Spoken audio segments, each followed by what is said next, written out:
Okay, I think we're on the air. Are we? Maybe? I don't know. Anyway, this is my thank you message for the 100 subscribers.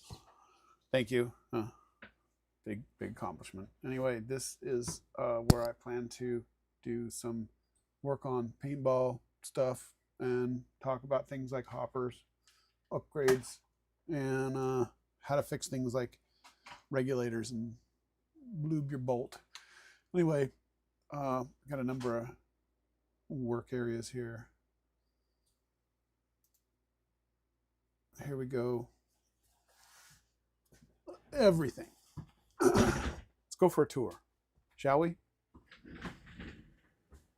So this is, I guess, the paintball room. This rack here, I don't know if you can see it or not. Maybe not. It is full of parts. I've got lots of paintball stuff all over the place here. If we go into this room, I don't know if you can see. Yeah, it looks like I think you can. This is the messy room.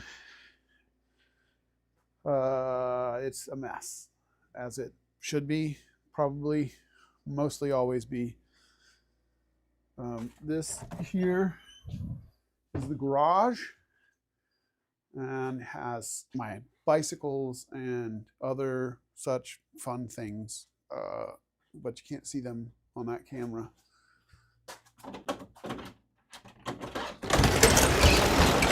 We'll go out here. Yard. Hello, front yard camera. Okay. Guess we should take the garbage out.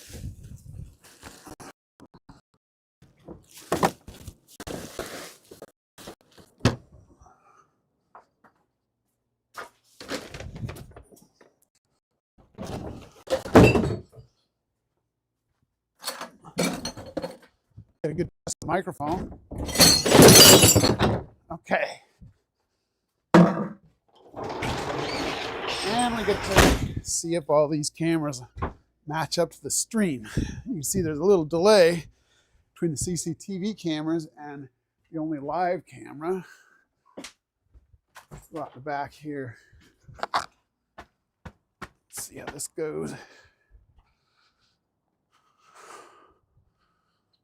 Hi, camera. Okay, cool.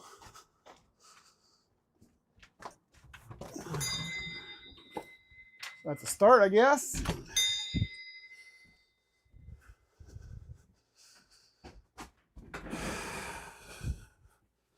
Ooh, it's cold outside. I mean, it's not cold, but it's not exactly dressed warmly. Okay.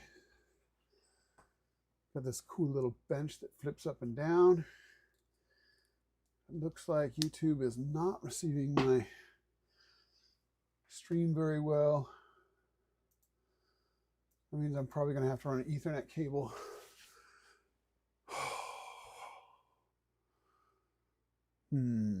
Okay, so I'm going to have to do that.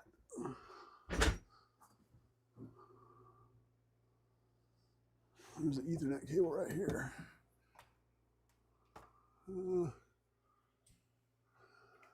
Close the camera. Yep, okay, that checks. Now it's proprietary, so I can't use a different camera. Okay.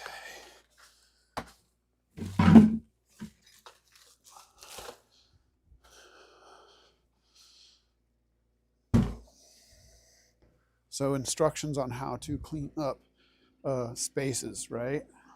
Fat old man cleaning up a room.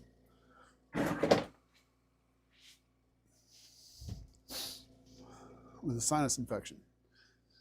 Yay! That's gonna sound great. Okay.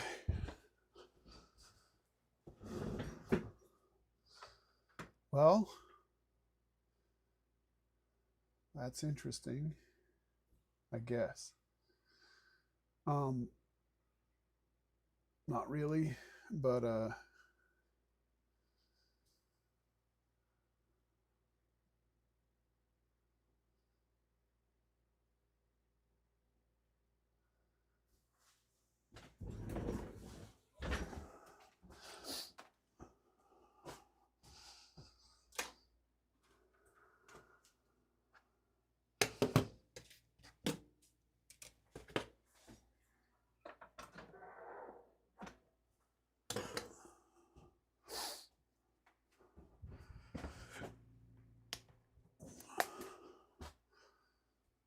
this on a charger.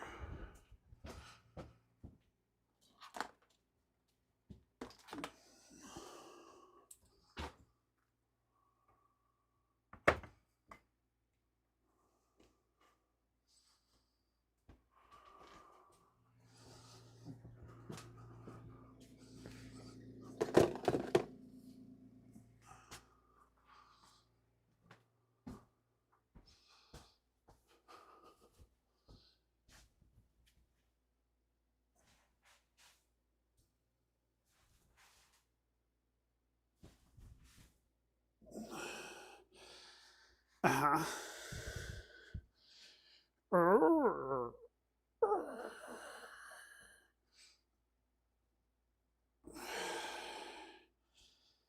Okay. Interesting. Mm-hmm.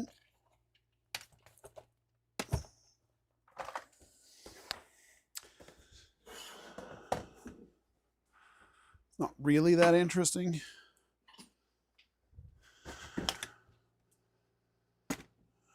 Okay, this is all got to be reassembled.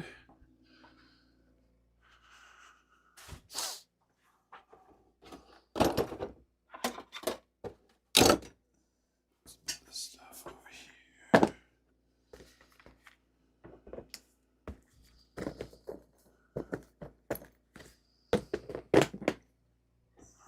It's so cool with that open broadcasting system that you can relay from a network camera. Oh, that just changes everything. I mean, you can get network cameras for so cheap. They're so inexpensive. They're incredibly inexpensive. RTSP, RTMP, ONVIF compatible cameras are cheap on Amazon. Power over Ethernet, just run it out there, rebroadcast. That is crazy easy.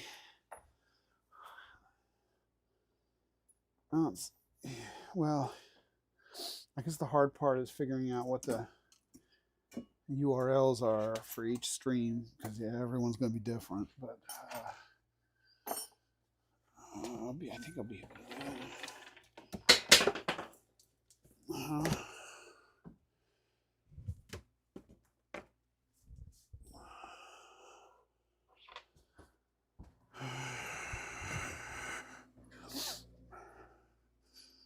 Okay. Got a bit of a sag going on here. Ah.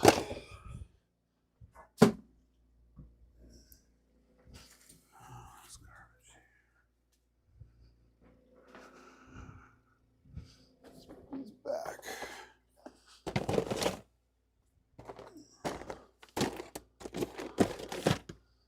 That tub is trashed.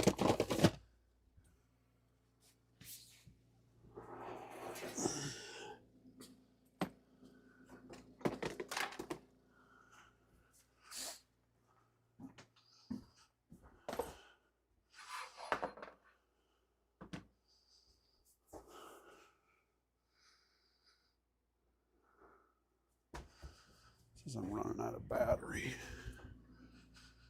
This phone's not even that old. I guess it is by today's standards.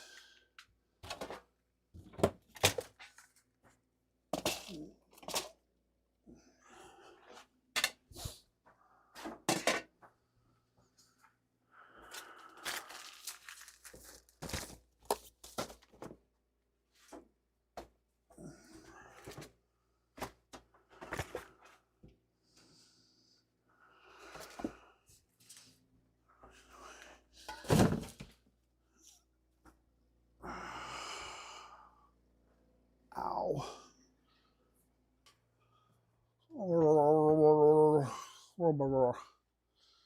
Okay. Well, I'm curious to know how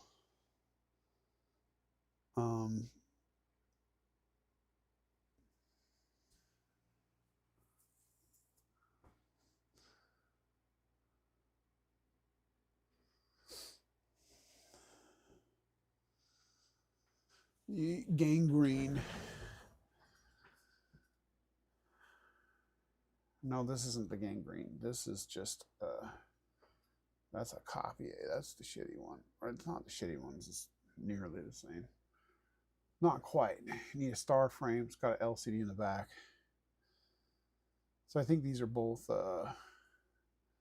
07 Ecos. If I'm not mistaken. All right, this is one here.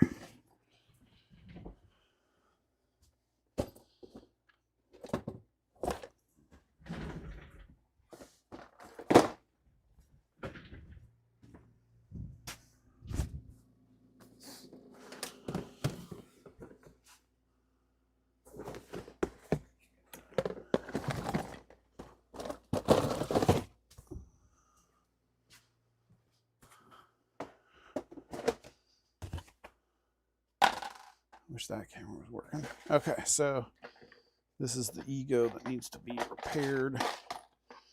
This is my blown out solenoid. Solenoid's got a bad O-ring. Okay, now I may have come across a suitable replacement O-ring earlier in the day when I was farting around with E-Tech stuff.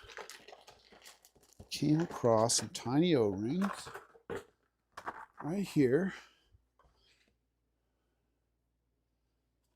Oh, there. Oh, man. Shoot. I want it to be the right one.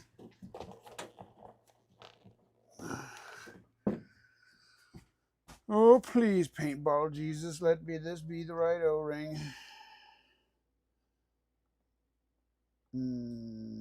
It's very close. It's quite close.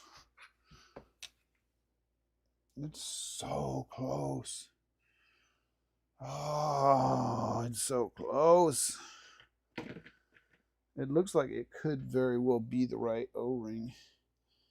If you notice, obviously can't see this till my other camera's running. I'll have one more bench camera, and then when I switch to like the airsmithing bench view, there'll be another camera down at the bottom. Okay. Nope. Nope. It's probably not the right one. But I'm gonna try anyway. I don't want to lose that part.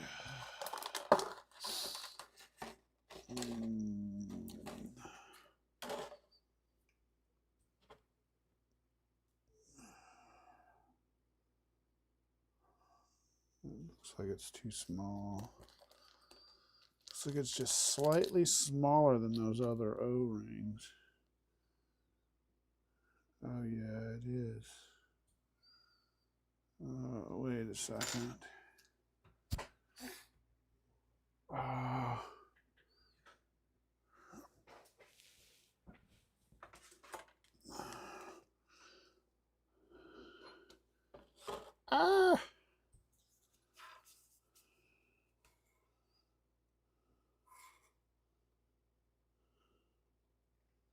That's not even an O-ring. That's a fucking C cup. Oh man, really? And that is the O-ring's way too big. The O-ring, well, it's not way too big, but it's slightly larger. And that's a C cup, so that ain't gonna work. But now this is probably a C cup on this end too.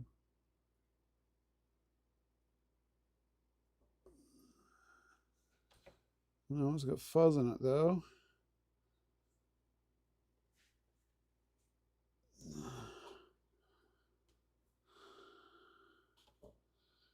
Okay, that is an O-ring.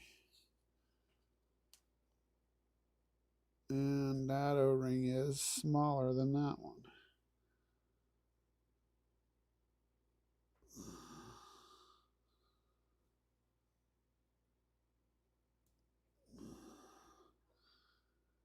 Okay, but this little thing is the same on either end except for the last O-ring on this.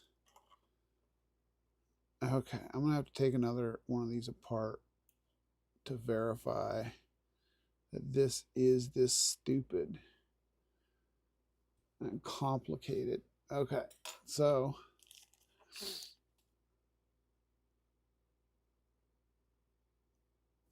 very interesting. Very interesting indeed. Potatoes. Yes. So in this little tiny, what is called a Humphreys solenoid, I believe the cup seal would go towards the far end. Really don't know though.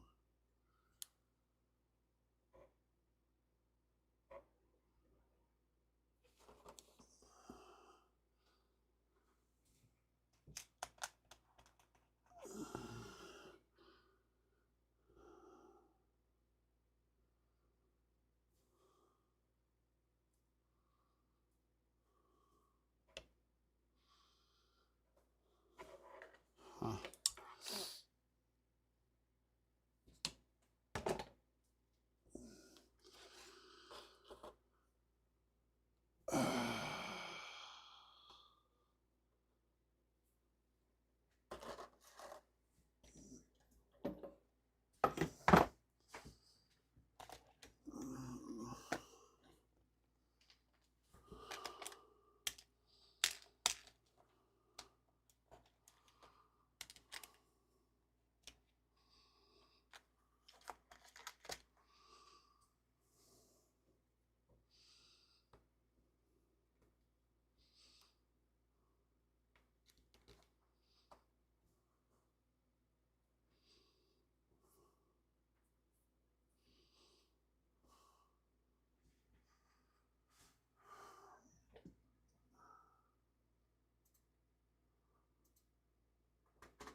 Let's see here. 247. Okay, 247.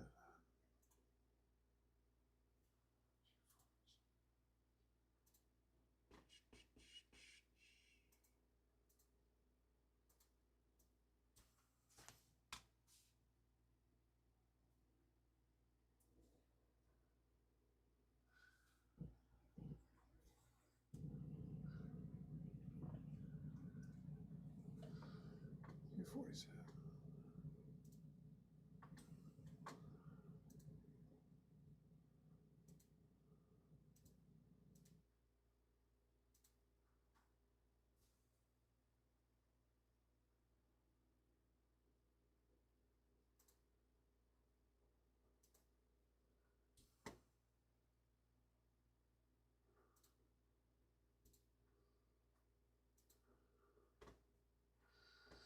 Okay.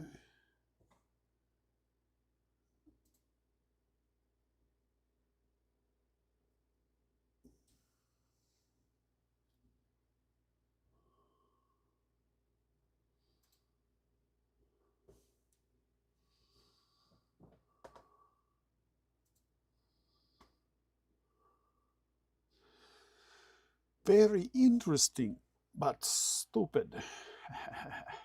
Okay.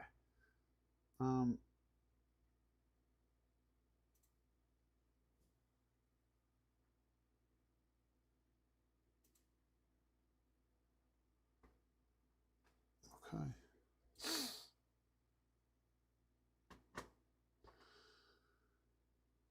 You know what?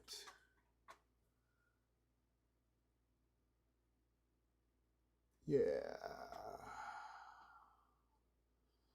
Yeah. I'm gonna make this more interesting.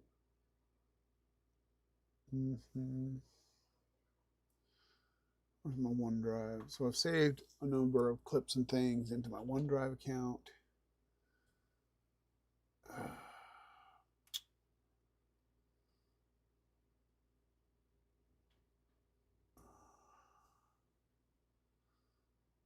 There it is. I thought I'd lost the app.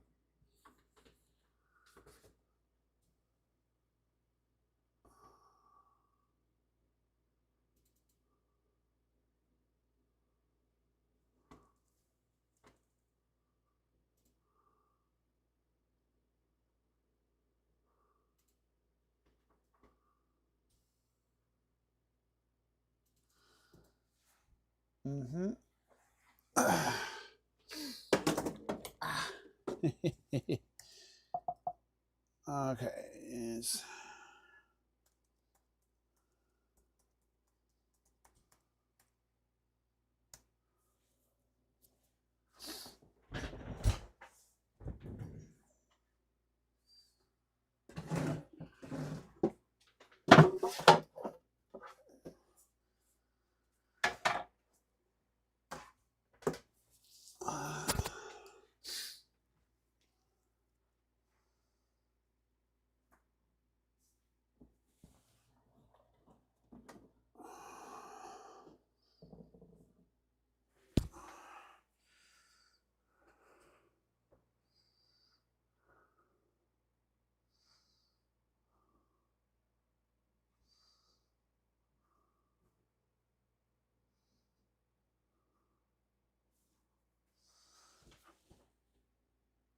okay. Let's put that back before I lose it.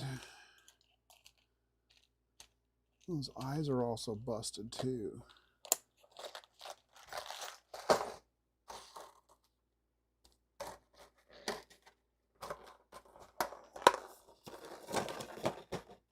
No, those go somewhere else.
go get a battery.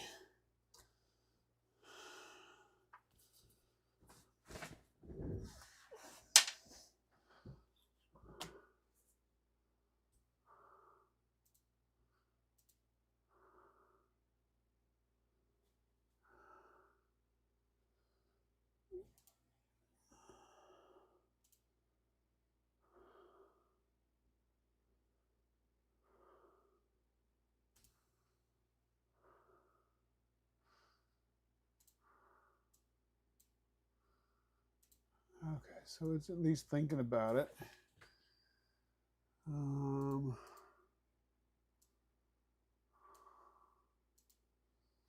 ahead and bury that stuff.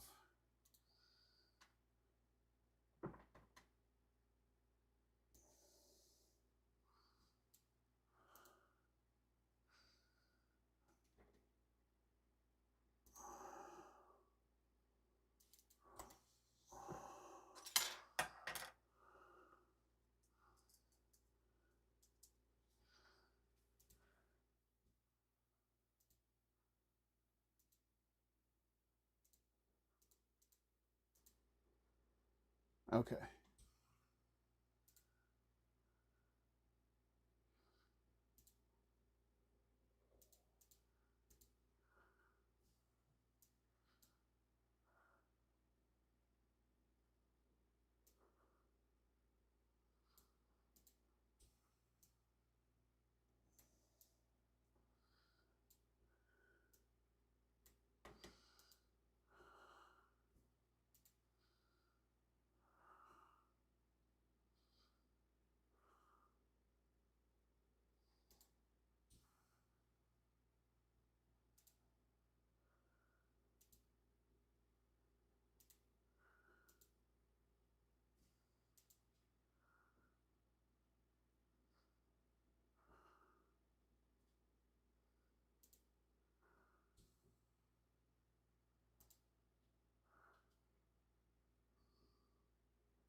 Oh.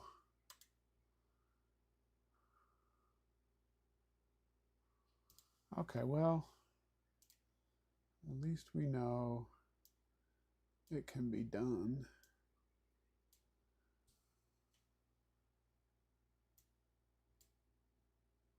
So I have to stop streaming and to make the desktop show up. So I can either have the desktop or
Can't even change color, huh? Oh, wait, I can't.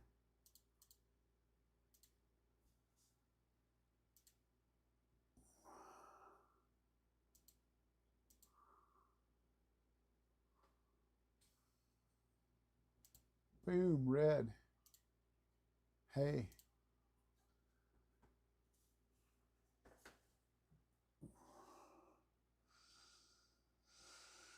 Okay. So now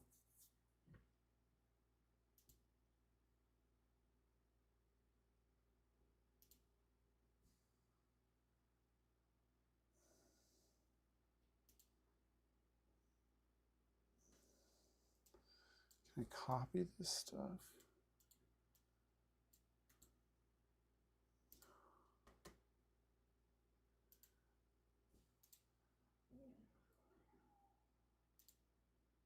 Oh shit, I can.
It's mostly working.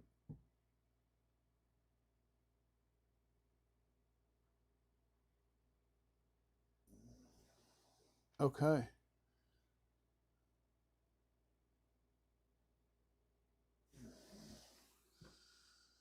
So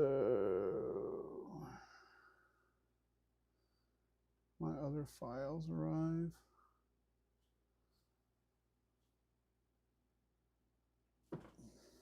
I'm gonna go get some batteries. I need some batteries. Batteries. Batteries.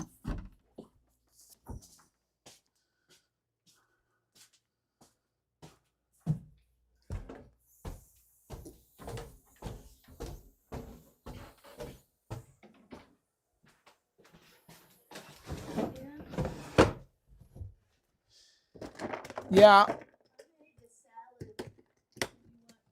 Okay. I have some laundry I need to bring up for you.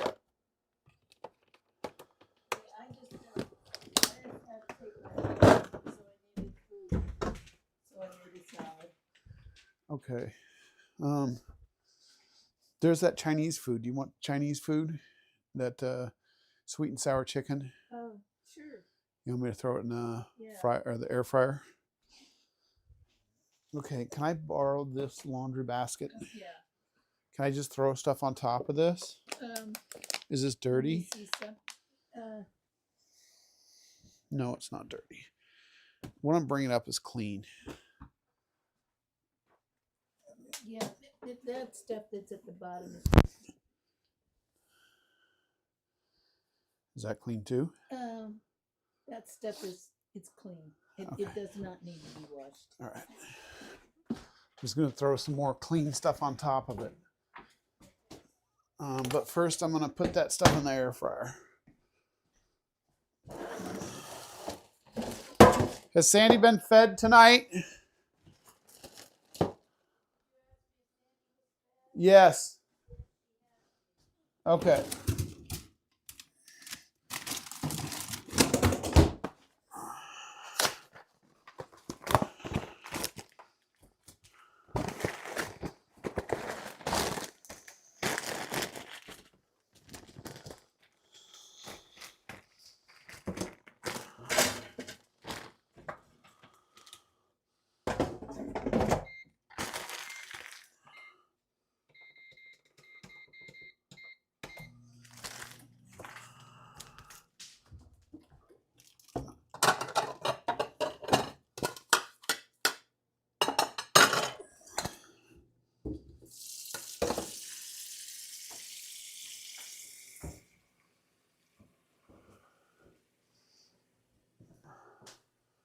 Set timer for 3 minutes.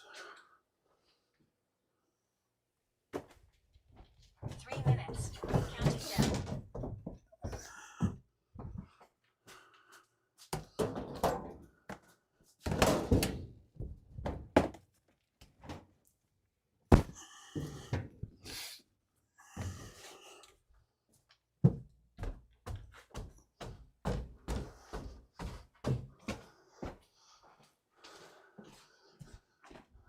I'm all stuffed up, so I can't tell if this smells bad.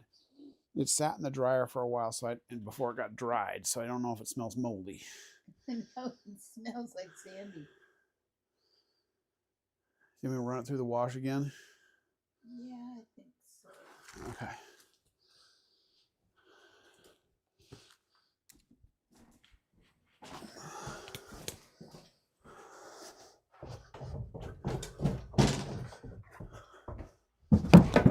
Aye.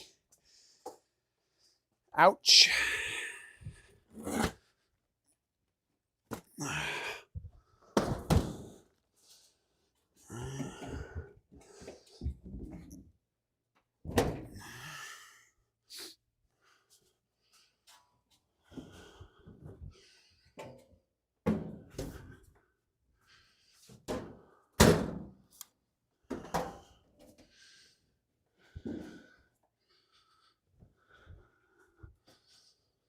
Those guys don't go through the wash again.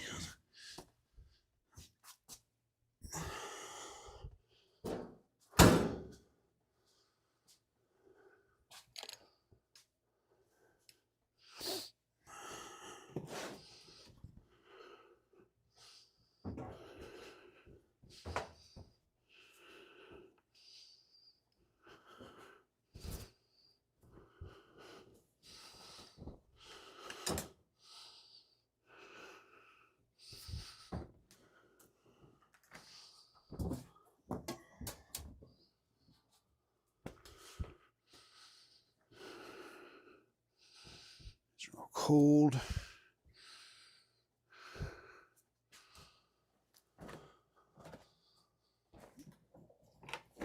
Those are pants.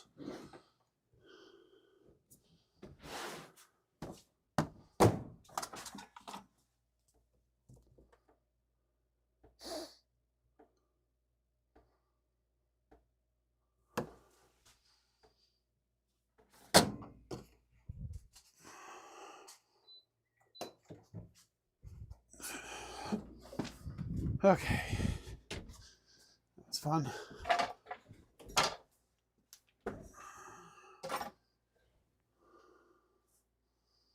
Three minutes is up. All right.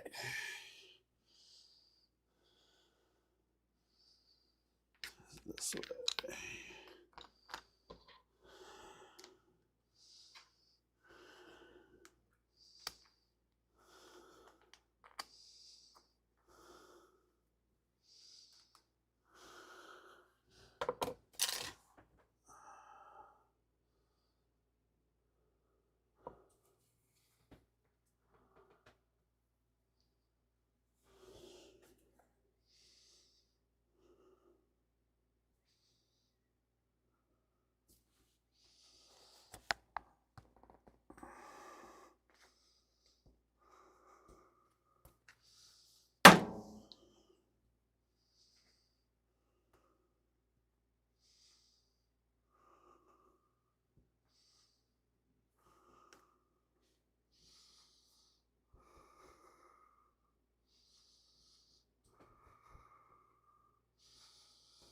It just doesn't work anymore.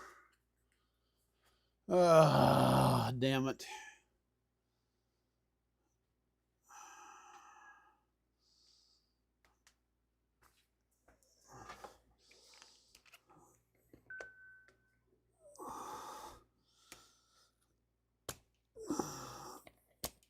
Ouch.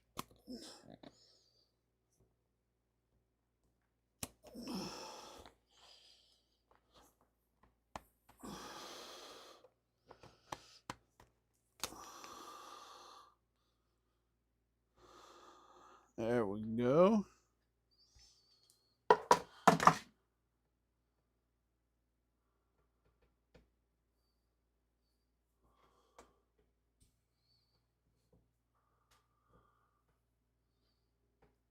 Wait.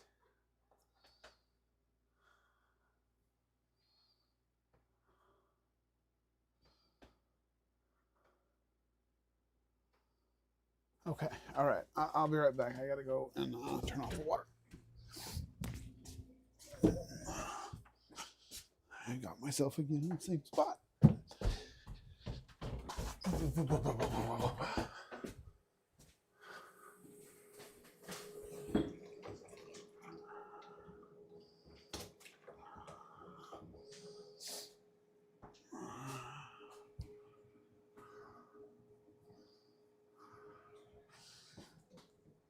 Set timer for 5 minutes. The chicken will be ready in about 5 minutes. Oh, 5 minutes? About 5 minutes. Okay. 5 minutes. Counting down. Oh, wait.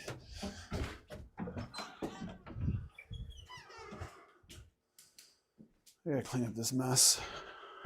I gotta clean up this mess. I gotta clean up that mess. I've got messes to clean.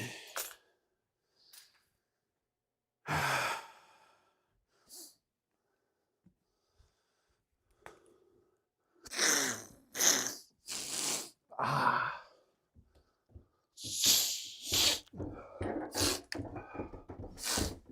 Oh. Ooh, gabba.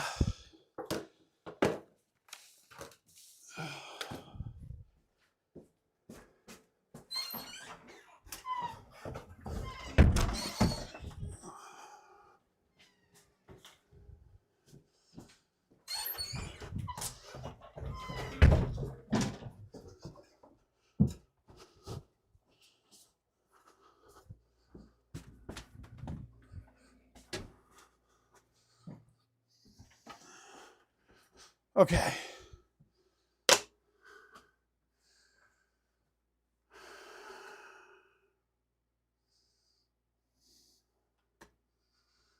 I'm back.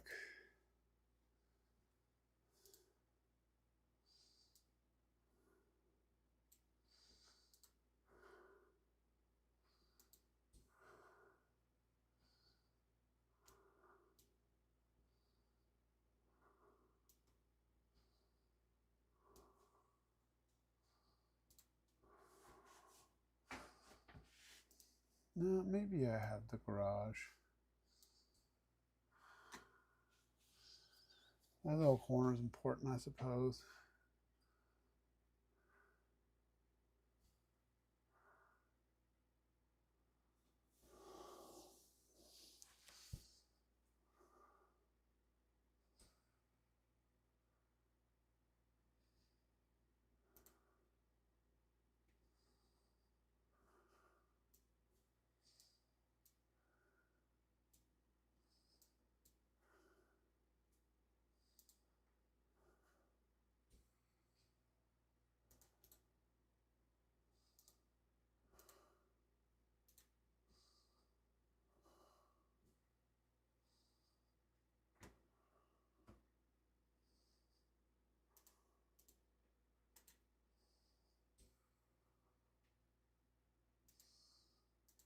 Huh?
Okay. I have to go serve dinner.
Okay. Ah.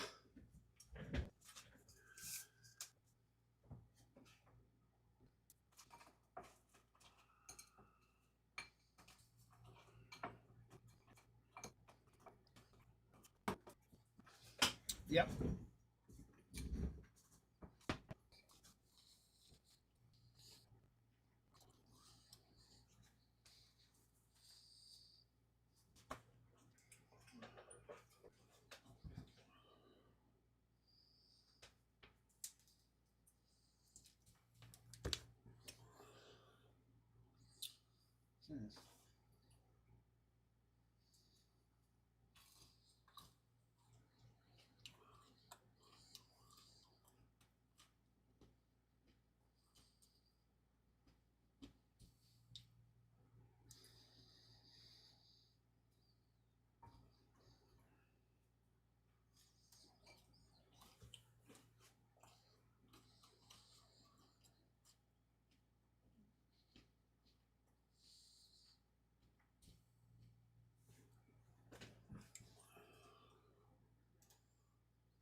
Okay.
Tonight on PBS.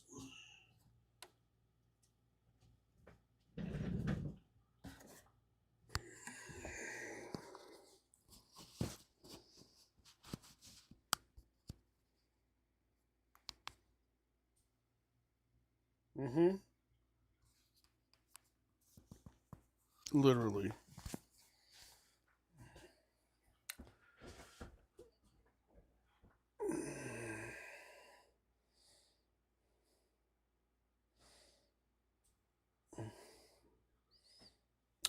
I believe that's true. Indeed.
Reports from Beirut.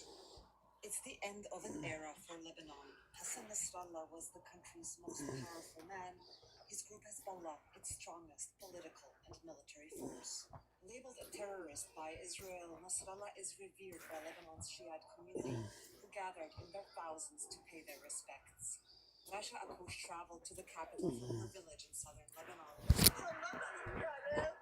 We will keep crying over him for a long time.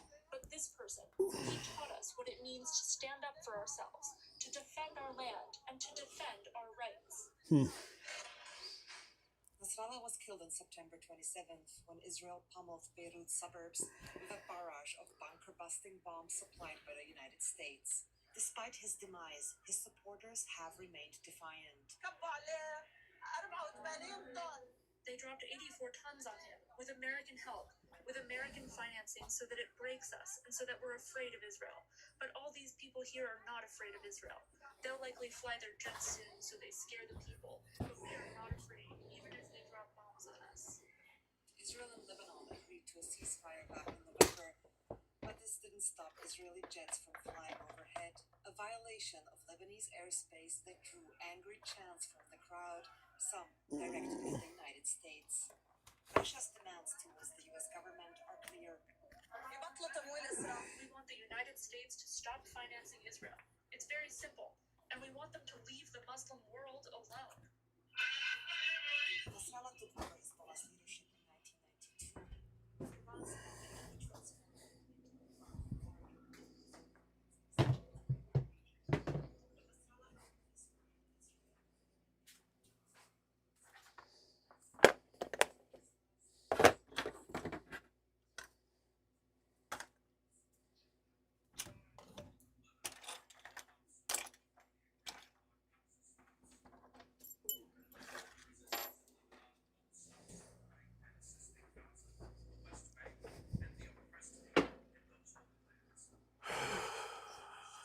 has been succeeded by his less charismatic deputy, who took to the stage on Sunday despite Israeli drones circling overhead.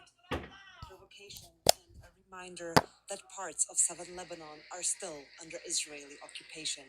Still, Hezbollah officials are refusing to acknowledge that this war has been a defeat. Nobody can surpass Hezbollah on the domestic front. Hezbollah has the most popular support in Lebanon. Only time will tell if Hezbollah can maintain the support base without Nasrallah. For many people gathered here, Nasrallah was a father figure who led the movement for more than 3 decades. His assassination has no doubt weakened the group, but his legacy is likely to live on. This funeral sends the message that Hezbollah has survived the war and still enjoys a lot of grassroots support. For PBS News Weekend, I'm Simona Foltin in Beirut, Lebanon. Tonight's other news, the biggest Palestinian prisoner exchange of the Israel-Hamas ceasefire deal is on hold. Israel delayed the release of 620 Palestinian detainees it was supposed to free on Saturday until Hamas gives assurances that it will stop what Israel calls humiliating hostage handover ceremonies. The Palestinian prisoners' families had gathered in the southern Gaza city of Khan Yunis to greet them. I have 4 prisoners, my 3 sons and my husband. I came here yesterday to wait for their release. We were happy despite the cold and all the difficulties we endured on the road to arrive here and to receive them. They haven't been released yet. The deal has faced a setback and they haven't been released. Hamas says the delay is a violation of the ceasefire deal. Meanwhile, Israel moved tanks into the West Bank for the first time since 2002. Israel says it's trying to stamp out militant activity and that troops will remain in the West Bank for the coming year to prevent displaced Palestinians from returning. More than 2 million federal workers have until Monday night to explain what they did at work last week or risk losing their jobs. Yes. Emails from Elon Musk's team instructed the workers to list 5 things they accomplished. On X, Musk posted that failure to respond would be taken as a resignation. According to emails obtained by PBS News, federal employee unions and officials at the State Department and some other agencies have told their employees not to respond to the emails or to wait for more guidance. The Vatican said the Pope remains in critical condition with early signs of kidney failure. They say he's alert and receiving supplemental oxygen after suffering a respiratory crisis on Saturday. Catholics in Rome and around the world prayed for the pontiff. Tristissima, non so come. I am very, very sad. I don't know how you can continue normally at this moment. I would just stay in prayer, all of us in prayer for him. For me, he is a special person. I truly have no words. Francis was unable to give his usual Sunday prayer at St. Peter's Square. In a written message, the Pope said he was confidently continuing his treatment. He also noted tomorrow's anniversary of Russia's invasion of Ukraine, calling it a painful and shameful occasion for the whole of humanity. And U.S. skiing star Michaela Schifrin has become the first skier to win 100 World Cup races. Milestone came today when she won a slalom event in Italy by 0.6 of a second. Afterward, Schifrin cried and thanked her teammates and competitors for their support. She only returned to competition 3 weeks ago after recovering from a serious accident in November that's left her anxious about racing. No other downhill skier, male or female, has ever won more than 86 World Cup races.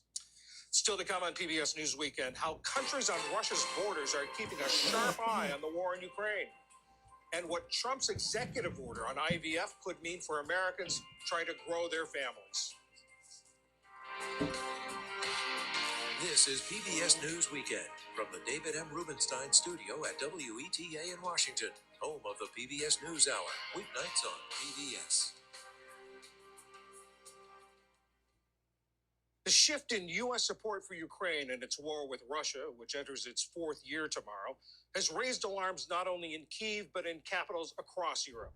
A new documentary finds that those anxieties are especially high in some of Russia's neighbors on the Baltic Sea, Estonia, Finland, and Sweden.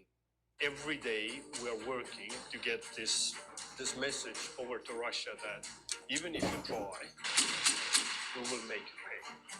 Russia invaded one of their neighbors, so it was quite a awakening for the whole Swedish society and of course the Swedish armed forces. Yeah, at least in this part of the world, we would be ready to fight tomorrow. The film is called Putin's Endgame: The Stakes Beyond Ukraine. It was produced in partnership with the Atlantic Council's Eurasia Center. It's the work of 2 veterans of NBC News, producer Joel Seidman and correspondent Kevin Tibbles. Kevin, I'd like to start with you. In the film, we see you traveling through these countries, asking a lot of people the same question. What if Putin wins in Ukraine? I want to play a little bit of you talking to 2 young men about this in Estonia. What happens to Estonia if Putin wins Ukraine? We never thought about it, actually. What? I don't know. It's terrifying to think about this. Yes. Part of our brain is just...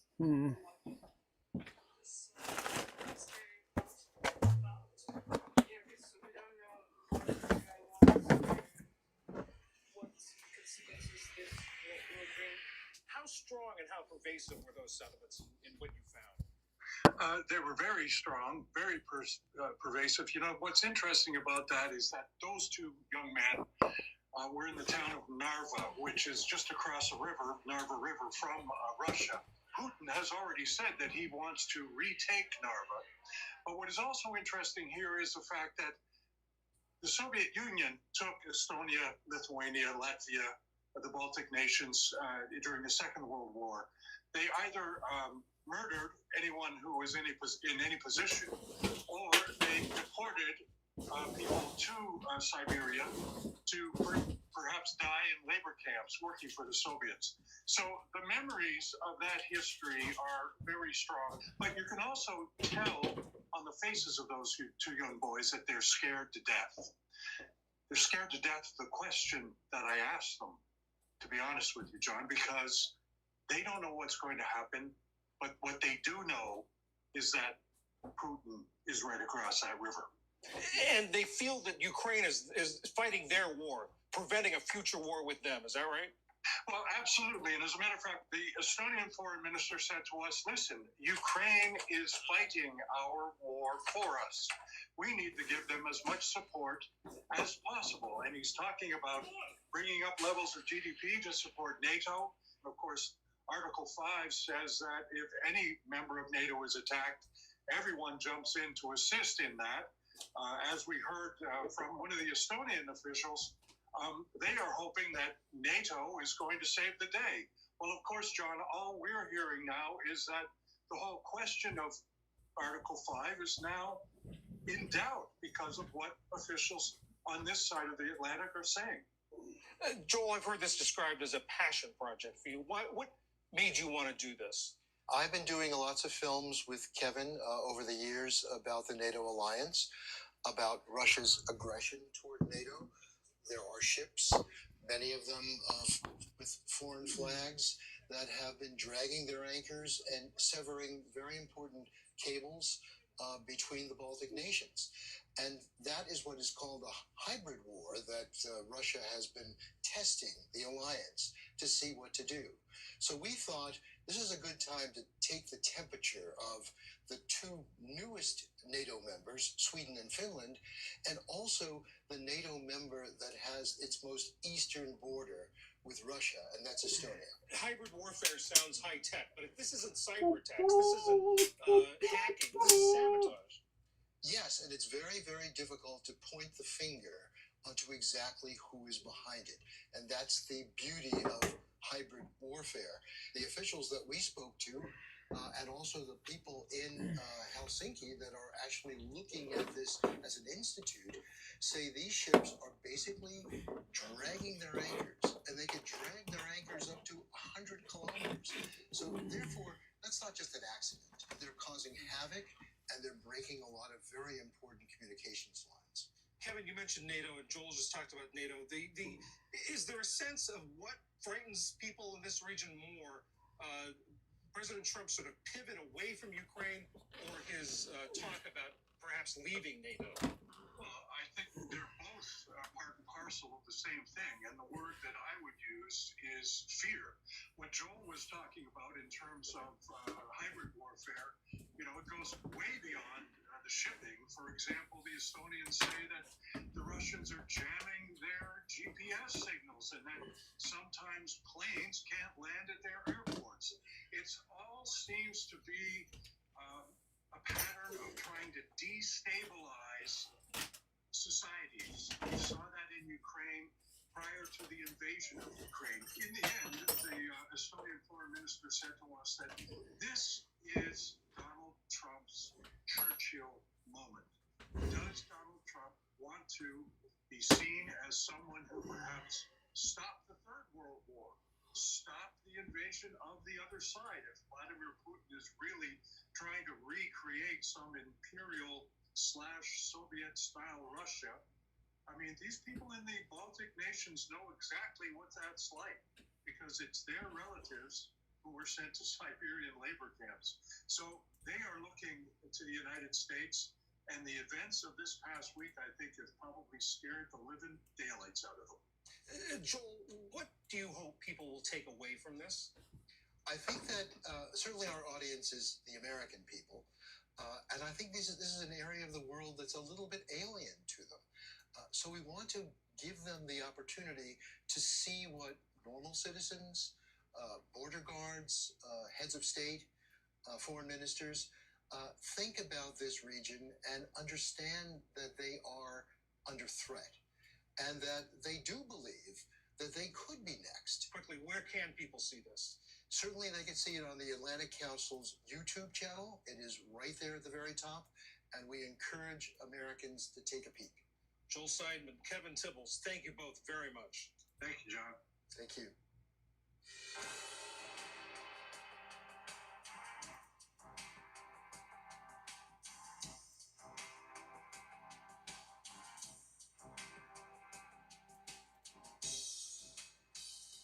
One of the executive orders President Trump signed this past week seeks policy recommendations to expand access to in vitro fertilization. According to a 2024 survey, 1 in 10 women of reproductive age say they've received fertility assistance, including IVF. But insurance coverage for the procedure is limited, and paying out of pocket is out of reach for many families. Ali Rogan spoke with Barbara Kalura, who's president and CEO of Resolve, the National Infertility Association, which advocates for people experiencing challenges building families. Barbara, thanks for joining us. I want to play you what then candidate Trump said on the campaign trail about IVF. Under the Trump administration, we are going to be paying for that treatment. So we are paying for that treatment, or we're going, or for all Americans that get it, all Americans that need it. So we're going to be paying for that treatment, or we're going to be mandating that the insurance company pay. How does this executive order stack up to that campaign pledge? Well, first of all, thank you so much for having me on. When candidate Trump said that on the campaign trail about covering IVF, we really didn't have a whole lot of detail and weren't really sure what was going to happen. When this executive order came out, the executive order simply calls for policy recommendations to be provided to the White House within 90 days. So this executive order doesn't actually fulfill that campaign promise, but we look at this as a first step. What are some of the barriers that women face, parents face, when they're trying to access IVF? Well, it's interesting you said women. About a third of infertility is due to male factors. So it's both a male and a female issue. And this is highly skilled medical treatment. Not everybody needs IVF that goes through infertility, but those that do, it is a pretty intense process. It's medically taxing on your body. It takes a toll on your emotions. It is something that a lot of people are paying for out of pocket. In other words, their health insurance doesn't cover it. So they're having to figure out how to pay for this out of their savings or other means. So it is something that really encompasses your whole life. Why do insurance providers tend not to treat IVF treatment the same way they do other medical treatments? Boy, I wish I knew. This has been our battle since IVF started, which was in 1981 here in the United States. Resolve has been advocating for insurance coverage for IVF since then. And we've gotten some laws passed in a few states, but it is a long haul. Insurance companies view this as elective, which is really disgusting to think about your reproductive system and a desire to reproduce and have a child as being elective. And so this is a continuous battle that we face at the state level with employers and certainly at the federal level as well. This executive order is asking for policy recommendations to increase access and lower the costs. What would Resolve advise the Trump administration to do? Well, here's the good news. We've been doing this for a long time. There's already very effective policy recommendations sitting in Congress right now.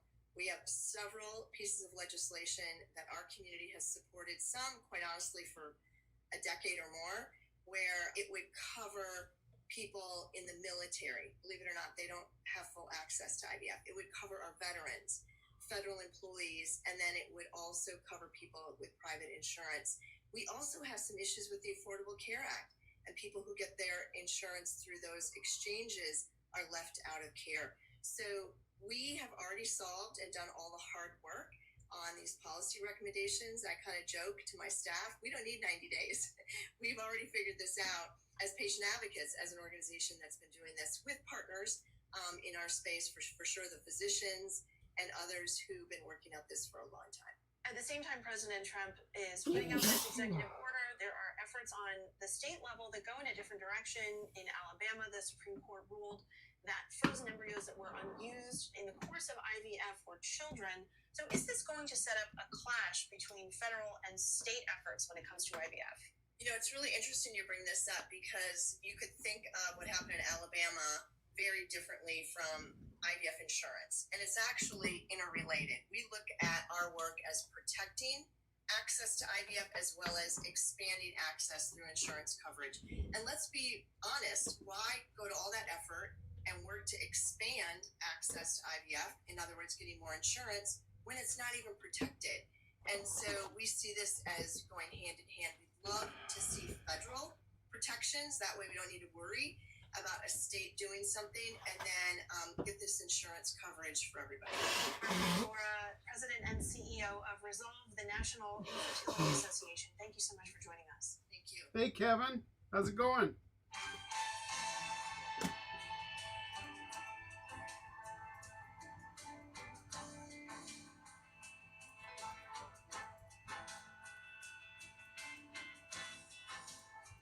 Now on the PBS NewsHour YouTube channel, Laura Barone Lopez and Tim McPhillips explain what the U.S. troops recently deployed along the southern border are there to accomplish.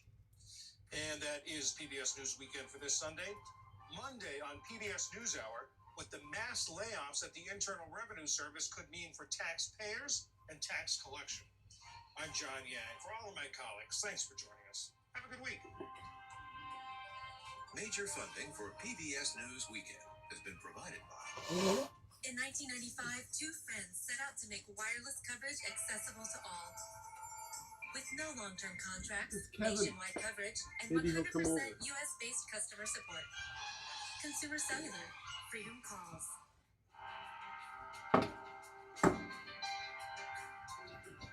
The ongoing support of these individuals and institutions.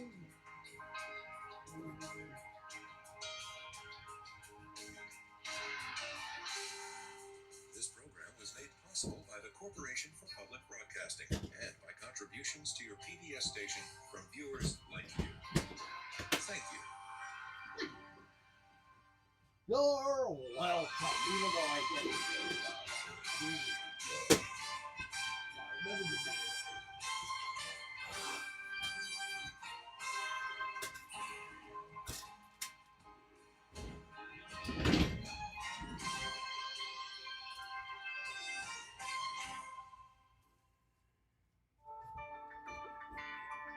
You're watching PBS.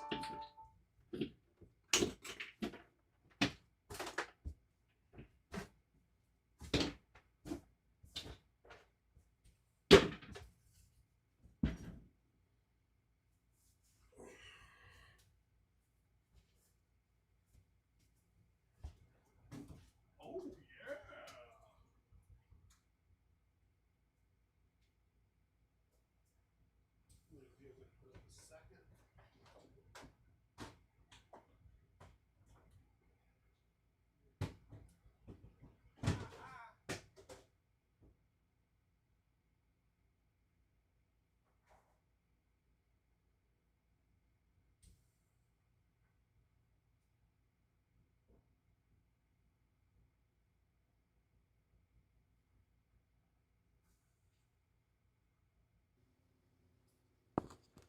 So we put that in here to get this room's sounds. And we can get this room's sounds.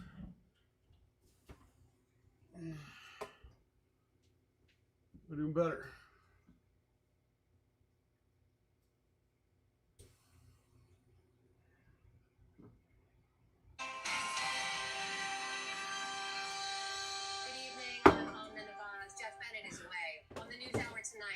Recession fears and trade wars continue to rattle the markets. We speak with Ontario's premier, who's hitting back with his own tariffs on electricity to America. The United States government faces a deadline to pay billions of dollars in outstanding bills for foreign aid work as it slashes 80% of USAID programs. The disorderly manner in which this has happened, I think, has been wasteful, cruel, particularly to vulnerable children, but also really chaotic. Oh my God! And Republican leadership tries to Hope you're feeling better. for a bill I hope you feel better soon. Definitely get a hold of me tomorrow, or I will come bother you. Period. Oh my God. Exclamation point. On an American Cruise Line's journey along the legendary Mississippi River, travelers explore Civil War battlefields and historic riverside towns. Aboard our fleet of American riverboats, you can experience local culture and cuisine and discover the 900 points, or more than 2%. The NASDAQ had its worst session since 2022. It was also the worst session of the year so far for the S&P 500. The trade war that President Trump initiated last week with the country's top trading partners, Canada, Mexico, and China, is a factor in the market's overall volatility. Some 1.5 million Americans will soon see their electric bills rise by approximately $70 a month as a result of that trade war. Ontario's Premier Doug Ford announced earlier today he is slapping a 25% surcharge on the electricity his province exports to New York, Michigan, and Minnesota. Here now to explain why he's taking that step is Premier Doug Ford. Welcome to the News Hour, sir. Thanks for joining us. Well, thank you so much, Ella, for having me on.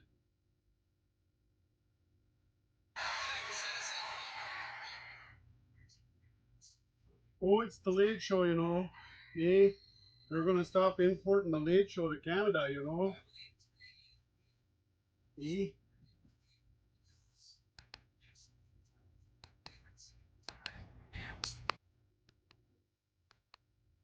I think they'll do it.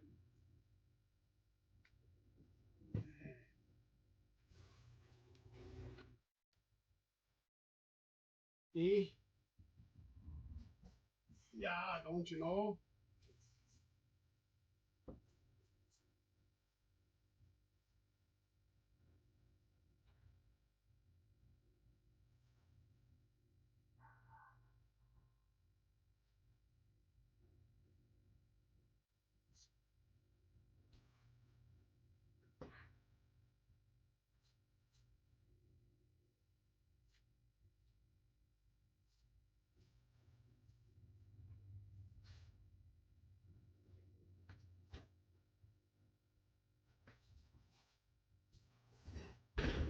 Let's fix something.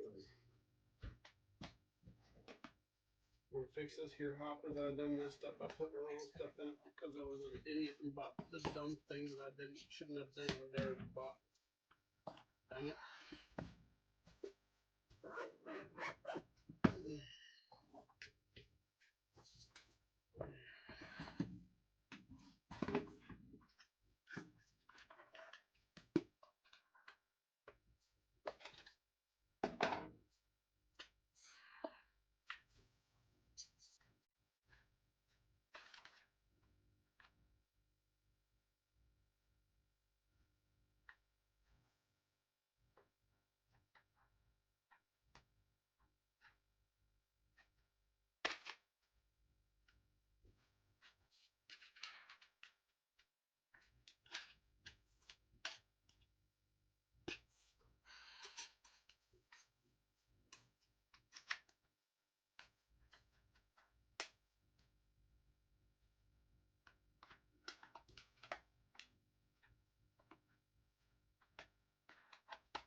Is that what you meant to do, sir? Did you mean to destroy the American economy by being a dickhead? Whoopsies.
to The Late Show. I'm your host, Stephen Colbert.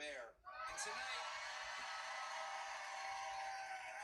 my friends, I want to start off by giving a little peek into our process here at The Late Show, because we do have a process.